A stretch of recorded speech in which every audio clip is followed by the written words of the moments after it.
On this short tutorial, I'm gonna show you 3 ways to post 60 seconds story on Instagram. So if you wanna get the longer stories option on Instagram, this video is gonna help you. So the first way that you can get this option is by going to the Play Store and search for Instagram and then click on this update option, because when you get the latest update you will get the latest features.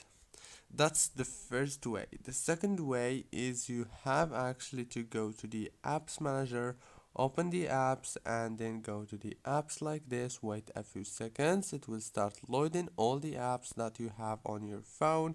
Scroll until you find Instagram, click on it, click on force stop, and then go to the storage, click on clear data, clear cache.